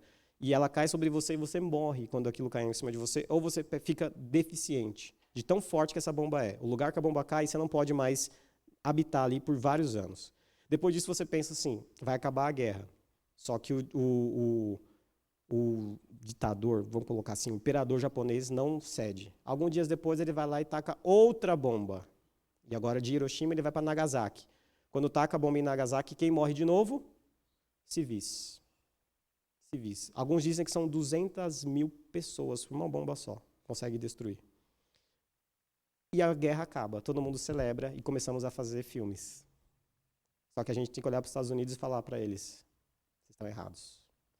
Só que o cristão não tem coragem de fazer isso porque não tem parâmetros. Está vendo que uma vida sem parâmetros na guerra, quando os cristãos param de pensar na guerra, a gente começa a aceitar qualquer coisa e falar que tudo é válido. Um exemplo disso é na guerra atual, entre a Rússia e a Ucrânia. Mas antes disso eu vou dizer para você aqui, só para você ter certeza, porque às vezes você fala assim, mas aí Lutero, vou falar para vocês o que eles achavam. Lutero dizia o seguinte: porque um verdadeiro cristão, enquanto ele está na terra, vive para servir o seu vizinho e não ele mesmo. Ele faz coisas que não trazem benefícios para si, mas para aquilo que o seu vizinho necessita. Assim é a natureza do espírito cristão. Agora, a espada é indispensável para todo mundo, para preservar a paz, punir o pecado e restringir o perverso. Portanto, os cristãos já se submeteram para serem governados pela espada. Tudo isso, mesmo que os cristãos não precisem para eles mesmos, mas para atender à necessidade dos outros. Lutero era a favor de armamento e de guerra. Lutero era a favor do uso de espada, se fosse necessário. Ele era alemão, então quando ele está falando isso, ele está falando para a Alemanha. Se alguma nação vier invadir, os cristãos têm que lutar, sim, porque nós estamos defendendo o nosso vizinho. Se nós estamos defendendo o nosso vizinho, o que Lutero sempre faz? É muito interessante. Ele pega um conceito bíblico que é pequeno e ele expande. Então ele fala, se a Bíblia manda você defender o seu vizinho, imagine defender uma nação. O seu vizinho do seu vizinho do seu vizinho. Então Lutero diz que a espada pode ser usada para defesa. Defesa. Eu sei que quem é contra o uso de armas vai ter uma grande dificuldade depois dessa aula, mas eu não ligo. Então vamos lá. Calvino dizia o seguinte: dado que algumas vezes é necessário... Eu estou falando de Calvino agora, tá? Calvino. Então, você que é reformado aí, fica... Você não leu as Institutas. Calvino, no último... Muito interessante. Calvino, no capítulo 4... no volume 4, no último capítulo do volume 4, ele encerra as Institutas falando de guerra. Então, se você quiser ver a opinião de Calvino sobre guerras, volume 4, último capítulo. Muito interessante o que ele diz, eu puxei só um pedaço. Dado que algumas vezes é necessário aos reis e aos príncipes fazer a guerra para pôr em execução esta vingança, poderemos, por esta razão, concluir que as guerras feitas com este fim são lícitas. Porque se ao rei se dá poder para conservar o seu reino em paz e quietude para reprimir aos sediosos, prejudiciais à paz, e os inimigos dela para socorrer aos que são vítimas da violência e castigar os malfeitores, podem empregar melhor o seu poder do que destruindo os intentos de quem perturba tanto o repouso dos particulares como a paz e a tranquilidade dos comuns, promovendo sediosamente tumultos, violências, opressões e danos? Se eles devem ser guardiões e defensores das leis, sua obrigação e dever é destruir os intentos de todos aqueles que, com injustiça, corrompem a disciplina das leis. Calvino é um pouco mais truncado, porque ele está argumentando usando muita lógica. Não que Lutero não usasse, mas Calvino é muito mais truncado os argumentos dele. Ele está dizendo o seguinte: os cristãos estão liberados para defender, desde que seja, e aí ele coloca lá no comecinho, que são para defender o país, para defender os mais fracos, para defender todos aqueles que sofrem. E os calvinistas, quando se reuniram para fazer a confissão de Westminster, que demorou um grande tempo, fizeram uma resolução sobre a guerra. E a gente não conhece essa resolução, mas ela está. E quando você vai aqui fazer sua profissão de fé, você diz que aceita os símbolos, você diz que aceita tudo, e depois você senta e fala que temos que ser paz e amor. E aí, sabe que versículo você vai usar? Você vai usar, pastor, a Bíblia diz que quando alguém me dá um tapa na face, eu devo devolver a outra. Viu, pastor? Como o senhor é um miserável e não leu nem a Bíblia. Aí eu te pergunto, meu querido amado irmão, qual é o contexto desse versículo? Porque você é calvinista, você não faz interpretação à toa. O contexto desse versículo, Jesus está falando de perseguição religiosa. Então, se alguém te bater no seu rosto por causa de perseguição religiosa, o que você deve fazer? Dar outra face. Alguém chega no Daniel e bate nele por ser pastor, o Daniel vai falar assim, bate nessa aqui também. Aí ele fala assim, Daniel, você é pastor? Ah, você é muito bobinho, você é pastor? Então, já que você é pastor, me dá essa jaqueta que eu tô com frio. A Bíblia fala, dá a jaqueta e dá, ó, você quer essa blusa de baixo? Tó. Se seu inimigo pede a tua capa, você dá logo as duas para ele. Em perseguição religiosa. Agora, você sai na rua, alguém chega e dá um tapa na sua cara. Qual é a resposta bíblica? Ai, bate na outra. Não, você está sendo tolo. Porque se não for num contexto religioso, a Bíblia já te dá todo o parâmetro para você se defender e defender o mais fraco, que é a sua família. Um exemplo disso é quando você olha no Antigo Testamento. Se um ladrão entrar na sua casa e for à noite e você matar esse ladrão, você está livre do sangue dele. Sabe quem está dizendo isso? Deus. Quando você tem um ladrão entrando na sua casa e você mata esse ladrão, você está livre do sangue. O que quer dizer? Você cometeu um ato. Matar alguém não é uma ofensa ao próprio Deus? O próprio Deus está dizendo para você assim, eu não vou me ofender se tiver à noite invadindo a sua casa. Agora, o próximo versículo diz, mas se for amanhã, pode? Ah, eu nunca li isso na Bíblia. Se for de manhã, não pode. Por quê? Por quê, Grazi? Por quê, meu amigo que fala todas? Por quê? Gente, interpreta, não é só teologia, interpreta. Qual que é a diferença de à noite e de manhã? Você vai estar dormindo? Não, você não mata ninguém dormindo, né? Sem energia elétrica.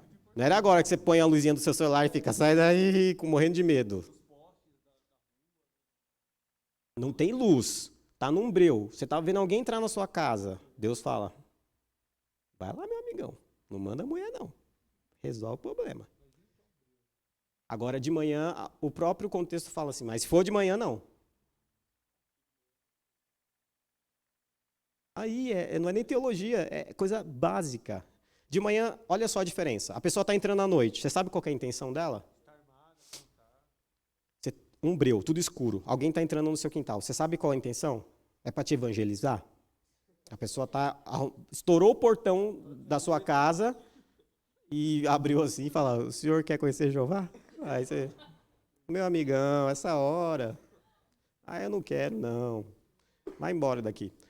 Você não sabe a intenção da pessoa. Ela invade com uma intenção ruim. Você não sabe se ela está armada. Você não sabe nada sobre ela. Você deve usar o máximo de força que você tem à disposição para impedi-la de fazer o mal. Beleza. De manhã, o que mudou? Você sabe. Você consegue olhar e ver se a pessoa está armada ou se ela não está armada. Você consegue ver se ela está realmente pegando alguma coisa. Naquela época, lembra que tinha horta. Hoje em dia não tem horta. Você consegue ver se ela está pegando comida para comer. Ou você consegue ver se ela está querendo entrar dentro da casa. Não é diferente a situação? Se alguém entra e começa a pegar da sua hortinha coisas para comer, você vai dar um tiro nele? Ah, mas estava no meu quintal. Propriedade privada. Esse aqui mora no Texas. Entrou na minha propriedade, é bala. A Bíblia fala para você, você vai pagar pelo sangue da pessoa.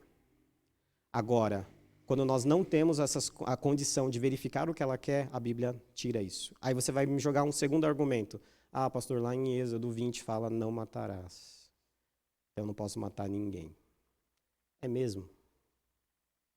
Será que está dizendo exatamente isso?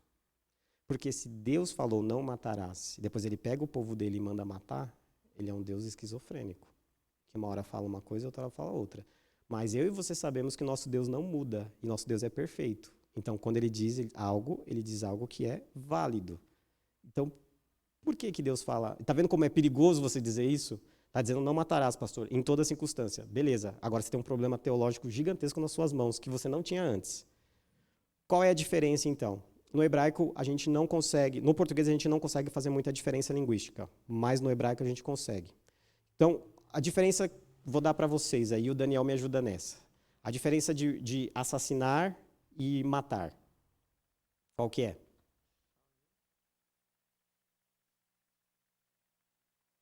O matar, você mata. Foi boa essa. E o assassinar, você assassina. O matar, talvez você tenha uma justificativa.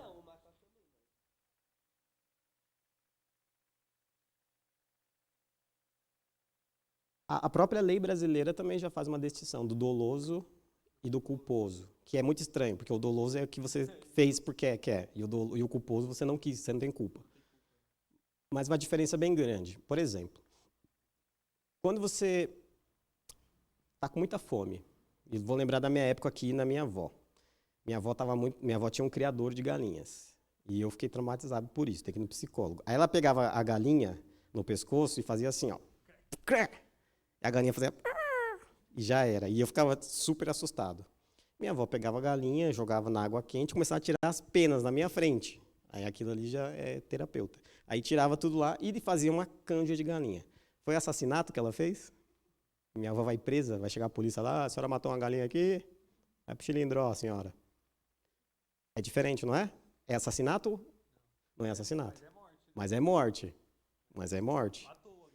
Matou. Mas é bem diferente. O que a Bíblia está falando, então, em Êxodo 20? É esse tipo de morte que Deus condena? Os adventistas falam que sim.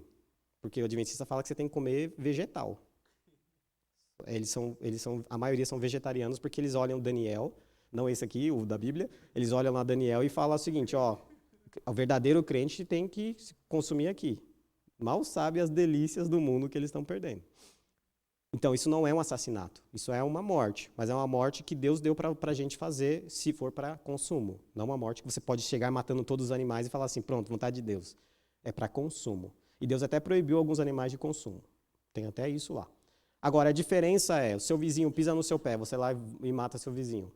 Por mais que você coma ele, que seja um Hannibal da vida, faça coxinha, que nem a mulher aqui no Brasil, vocês sabiam disso? No interior, a mulher fazia coxinha com as pessoas que ela matava e os clientes comiam.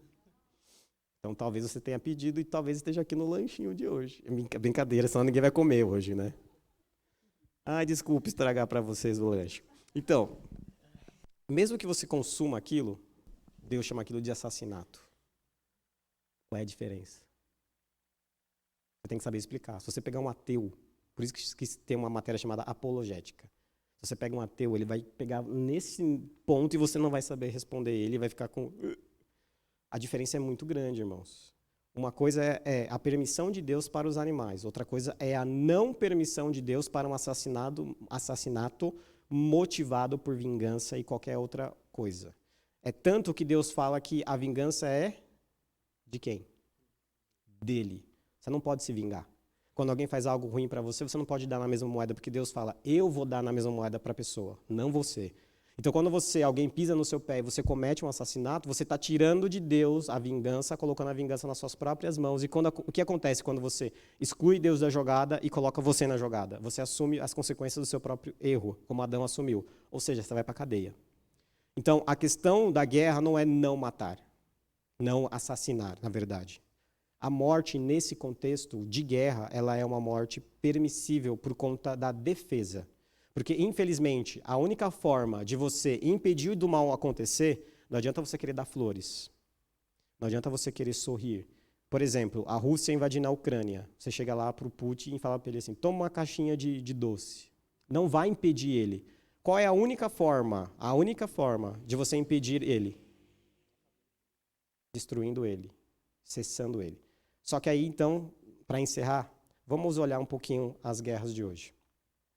Guerra da Rússia. E agora você já tem uma base gigantesca para começar a interpretar essa guerra, porque você já tem a análise bíblica e a análise teológica. Por mais que não seja muito, nós já temos aqui uma análise bíblica e teológica. A guerra da Rússia e da Ucrânia. E vocês vão ter que falar. Não estou nem aí. Vocês vão ter que falar, senão eu vou fazer guerra contra você. guerra justa. Quem acha que a guerra da Rússia e da Ucrânia, quem acha que a Rússia é a correta? O outro se bateu ali porque acha. Quem acha que a Rússia é a correta? Pode ser sincero, a gente vai conversar. Quem acha que a Ucrânia é a correta? Quem morreu e não está aqui? Fala aí no microfone para o povo ver. Eu acho que é difícil colocar um certo e um errado. Quando você lê um pouquinho mais, é que você não sabe se as notícias são verdadeiras. Por exemplo, lendo um pouquinho mais sobre o assunto, eu vi que a Ucrânia queria entrar naquela aliança militar. OTAN. Na OTAN. E entrando naquela aliança, ela permitiria que os Estados Unidos colocassem bases no país dela, bases para, não sei se era bomba nuclear, bombas. O que eles quiser. Bombas. E, geograficamente falando, a Ucrânia está como se fosse no estômago da Rússia. Então, seria uma ameaça, no caso. E parece que o Putin já tinha falado o seguinte, não, eu vou me sentir ameaçado. Eles, não, mas nós somos soberanos. Então vamos ver, então. Então, parece que... Então, mas por que a Ucrânia, num momento de paz, gostaria de colocar bases militares americanas ali? Então, Não, aí tem essas questões, né? É uma boa pergunta. Eu já tenho a resposta, mas vamos ver vocês aí, para a gente trocar uma ideia. Além disso, o que mais? Qual é o motivo que você falou para mim que a Rússia está errada? Qual é o motivo? Você acha errado entrar na Ucrânia por causa da região? Quem mais? Proporção bélica entre Rússia e Ucrânia.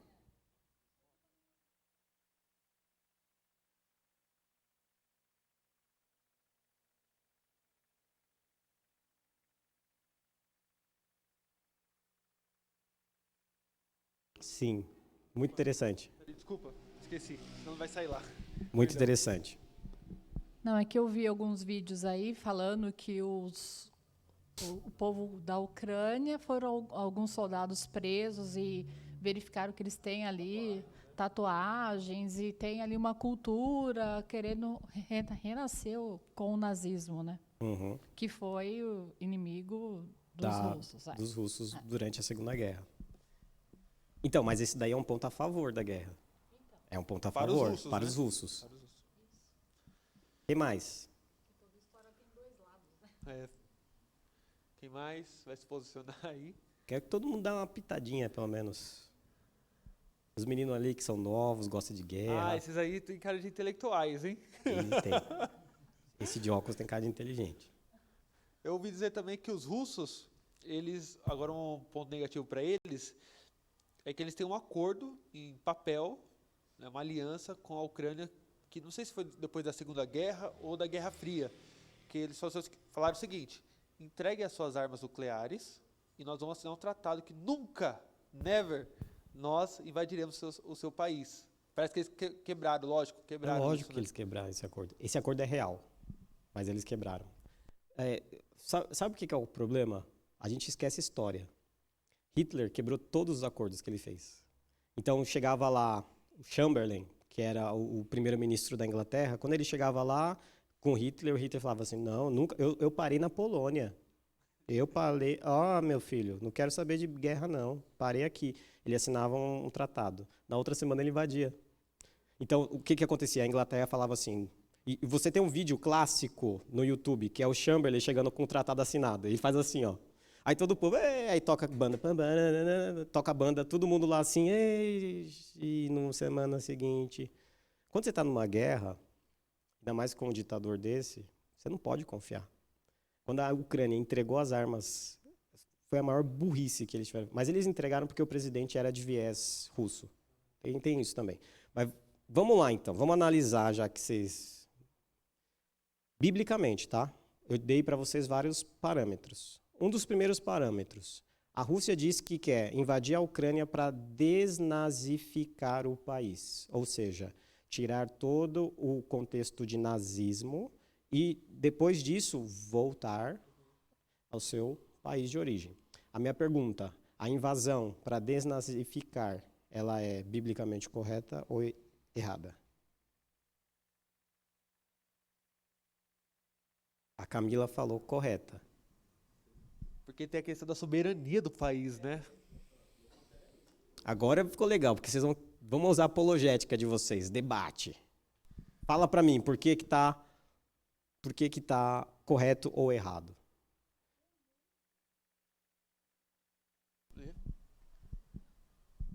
O nazismo, eu acho que é uma unanimidade que o mundo condena.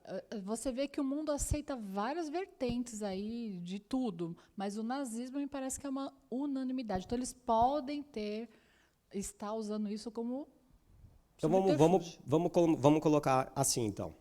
O nazismo, a Bíblia condena ou é a favor? Você já vai falar que condena porque você não quer nem pensar. Você viu os filmes lá e tudo bem. Eu digo que condena, mas por que condena? O nazismo ele começa com um viés darwinista. Então, o darwinismo diz o seguinte, que os mais fortes devem sempre prevalecer. O Hitler, ele além de darwinista, ele tem outras linhas teológicas. Se você ler o livro dele chamado Minha Luta, que é um livro horrível, horrível de escrita mesmo, ele é muito burro. E aí, depois ele vai ficar inteligente, mas ele é um cara ignorante. A história de Hitler dá um panorama. Hitler lutou a Primeira Guerra Mundial, tomou um tiro em algum lugar, tomou um tiro, não posso passar a palavra aqui, nas nádegas, sobreviveu. Ele queria ser pintor, ele não foi aprovado na escola de pintura por várias vezes, ele pintava mal, e aí depois ele começa a participar do partido político. Ele ia para o partido político para comer, então ele enchia a boca, e ele era pobre, então ele comia tudo, e aí chegou um dos precursores do Hitler e falou assim, você está com fome e tudo mais, eu vejo que você tem muita força, mas você é meio doido. Levou ele, deu comida para ele, deu roupa para ele, e ele virou o líder do partido nazista depois de algum tempo. Mas aquele Hitler bonito, que ele só falava bem, mas ele falava com a boca cheia de coxinha do Nordeste com pessoas. Então ele era aquele tipo. Beleza, esse homem tem uma ideia que existe uma raça superior e uma raça inferior. Isso daí já vem do darwinismo e é amplificado. Aí você vai falar, isso é um dos pontos do nazismo. Ok? Ok. Se a Ucrânia estivesse falando isso, seria válido ou não invadir? Aí você tem que colocar a palavra depende. Porque se você invade um país de acordo com a opinião da pessoa, você está num campo sem lei.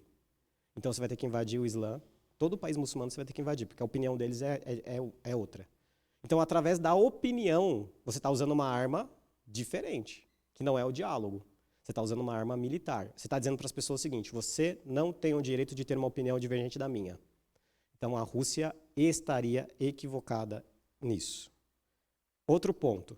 Se eles fossem neonazistas e estiverem praticando o assassinato, o genocídio de classes inferiores, que são os negros, os ciganos e tudo mais, é até um absurdo ter neonazista no Brasil, porque você tem sangue de nordestino. Você pode ser branco, mas sua bisavó era do Nordeste. E você seria o primeiro a morrer no campo de concentração. Então é uma loucura. Então, se eles estivessem fazendo isso, aí entra o princípio bíblico. Invada a Ucrânia e pare com o nazismo. Por quê? Porque eles estão matando o indefeso. Sabe qual é o problema? Existe nazismo na Ucrânia em um grupo chamado Azov, que é um grupo militar, rebelde, que luta contra a Rússia, e é um grupo que já foi considerado terrorista. Eles são neonazistas, de verdade. Só que eles são um grupo que não representa a Ucrânia. E eles estavam em Azov, uma cidade que já foi até mesmo tomada várias vezes. Você está vendo que é uma mentira? E aí nós, como cristãos, temos que falar o quê? Vocês estão errados. Vocês estão completamente errados, porque o seu discurso para invadir não condiz com o que Deus fala que é justo para entrar numa guerra. Não estou falando só de ir, estou falando de Deus. Aí temos outro contexto. Aí começa a guerra na Rússia, na Ucrânia. Quando os russos invadiram a Ucrânia, os ucranianos pegavam os presos, amarravam os presos, davam um tiro de AK-47, de FAL, de M4 no joelho e soltavam eles na mata. Porque aí eles falam o seguinte, agora você nunca mais vai lutar. E aí, estão certos ou estão errados? E num contexto de guerra. Essa palestra não é limpinha. Porque quando fala de guerra não tem como ser limpinho. Isso aconteceu, eu vi os vídeos, não é fake news. Eu vi os vídeos dos ucranianos colocando uma AK-47 e dando tiro no joelho. Depois eu vou falar para vocês qual é a minha pesquisa, vocês vão se assustar mais ainda. E aí? Para eles não lutarem mais.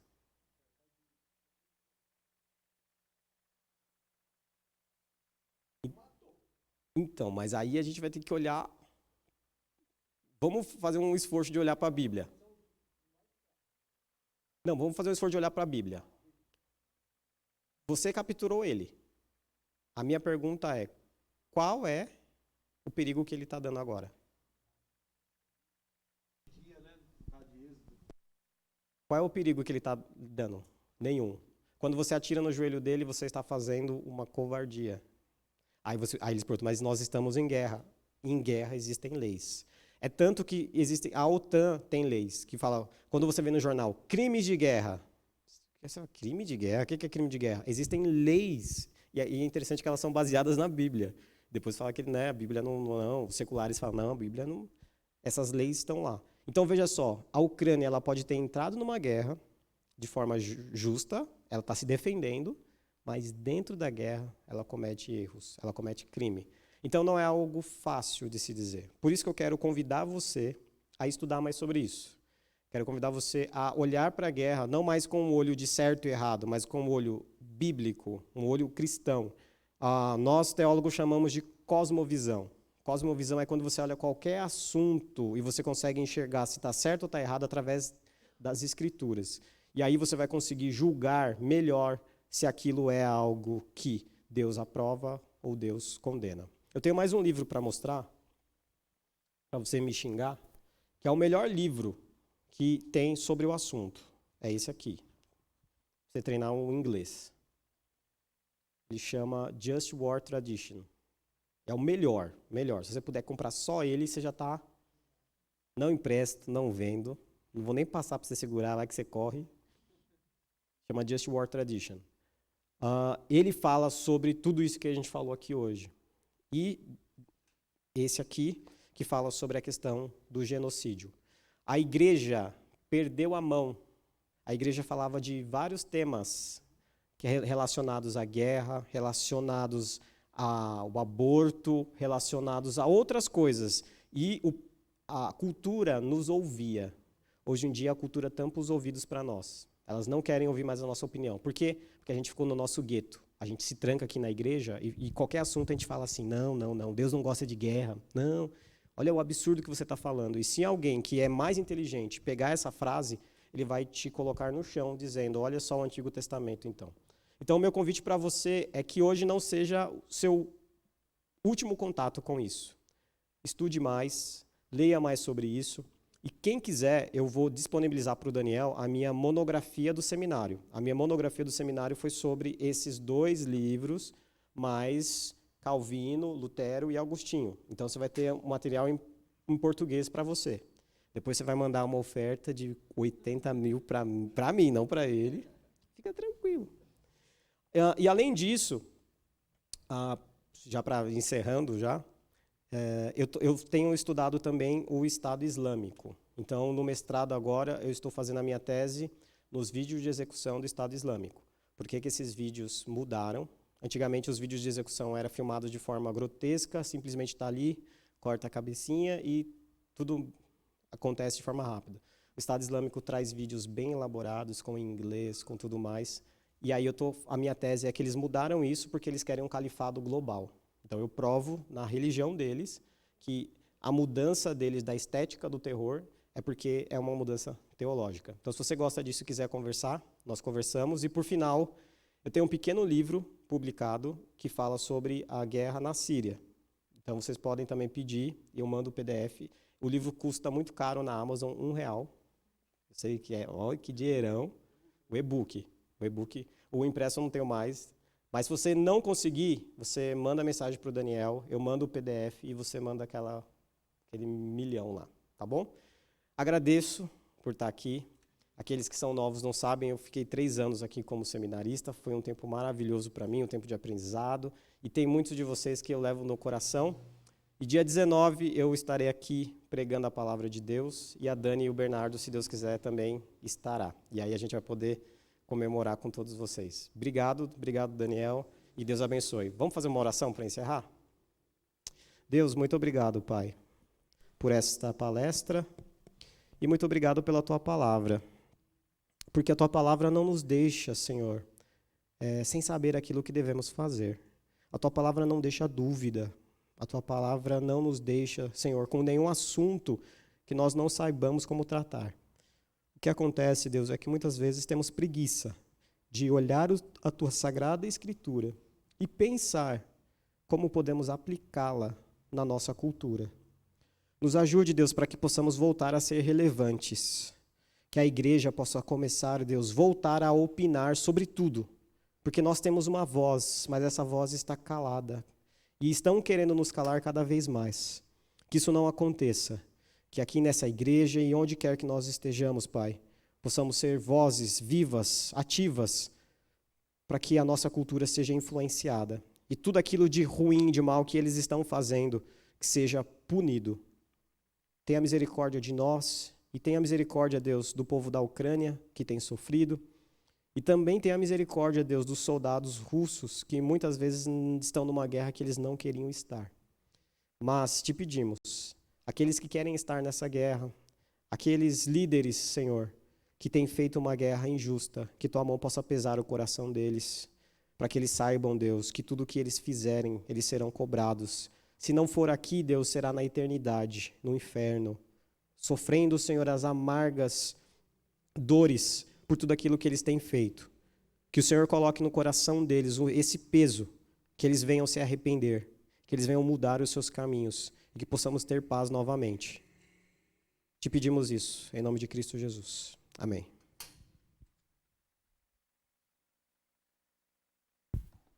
Mais uma vez, gostaria de agradecer ao reverendo Jéssica pela disponibilidade. Que Deus continue abençoando o seu ministério. Eu gostaria de passar para o Luan. Luan, ele é secretário, presidente do sínodo, da sinodal, da UMP, né? Ele tem um recadinho para nos passar. Pode deixar gravando, tá? E é a ovelha do reverendo Jéssica, hein? Ovelha negra. Cadê? E aí, pessoal, tudo bem? Muito legal poder participar do Reset. Primeira vez que eu venho no Reset. Eu já vim aqui outras vezes, mas nunca no Reset. Muito legal. Gente, eu estou aqui para divulgar um trabalho que a gente vai fazer no mês de agosto. Primeiro, todo mundo aqui sabe o que é sinodal? Ou tem alguém que não sabe sinodal? Levanta a mão. Não sei o que é sinodal. Não sabe, não sabe. Tá. Vocês sabem o que é a federação, mais ou menos, né? A gente tem a igreja local, a reunião da... acho que a maioria aqui é UPA, né? A reunião das nossas sociedades internas das igrejas locais, elas formam uma federação, e a reunião de federações formam uma sinodal. E a nossa sinodal de UMP, juntamente com o nosso secretário sinodal, né, que é o reverendo Lucas Seron, também de São Miguel, que a gente ainda não tem uma sinodal de UPAs formada. A gente está bolando esse acampamento nos Jovens da Verdade, que vai ser no mês de agosto, para a UPA, para o UMP também, onde a gente vai abordar o seguinte tema: torna-te padrão. E aí é uma abordagem mais, como que eu posso dizer, um pouco mais teológica, bem parecido com o que a gente teve aqui hoje. Então, a gente vai falar sobre as recomendações a Timóteo, e a gente vai falar sobre torna-te padrão no procedimento, no amor, na fé e na pureza. A gente tem um time de pastores muito, muito legais também. Vou falar o nome deles aqui para vocês. Reverendo Lucas Seron, que é lá de São Miguel. Reverendo Weisan Souza, que é aqui do Pelpe. O reverendo Jairo Rodrigues. Reverendo André Botelho. Reverendo Ronaldo Bandeira. Reverendo Donizete Ladeia e reverendo Sérgio Lima. Assim, é um timaço. É uma galera muito boa para a gente tem um momento, na verdade, de não só de comunhão, né, com o pessoal da nossa região, mas também de aprendizado. E aí, a gente vai ter esses dias, dos dias 26 ao dia 28 de agosto, lá no JV, e eu tenho certeza que vocês sabem mais ou menos como que é o JV, é uma estrutura muito bacana, e como que é o valor, né? Questão mais complicada.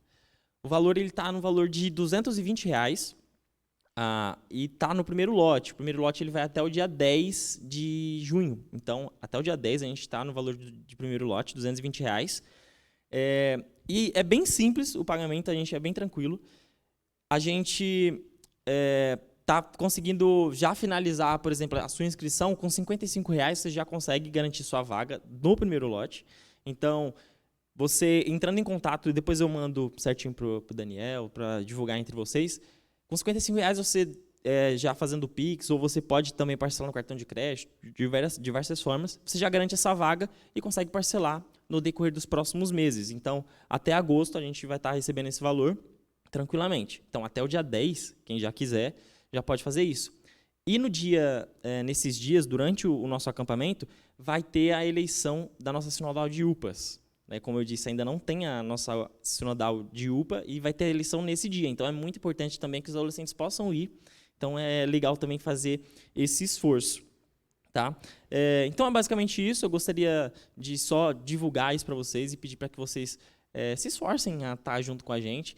Qualquer dificuldade em relação também à questão, dificuldade para pagar ou algo assim, pode entrar em contato com a gente dá um jeito. O nosso principal objetivo é que vocês estejam junto conosco. A gente já tentou abaixar o valor o máximo que a gente pode. Né? A gente sabe que R$220 para um acampamento de 3 dias é um valor muito mais acessível do que a gente vê por aí. E a gente está tentando fazer esse esforço. Então, dias 26 a 28 de agosto, quem puder, a gente vai estar aí a postos aí para auxiliar vocês nisso. Tá bom? Vai ser muito legal. Valeu. Deus abençoe, Luan. Quem sabe aí pode vir num dia de culto também, dar esse recado. Não tem problema nenhum, viu? Irmãos, Deus abençoe. Eu agradeço a presença de cada um. Você que também vai ficar o vídeo para assistir depois. Não estamos ao vivo. Depois nós colocamos o vídeo para dar preferência para as pessoas que vêm. E agora, como sempre, nós temos um lanchinho lá embaixo. Você é o nosso convidado. Deus abençoe e até a próxima.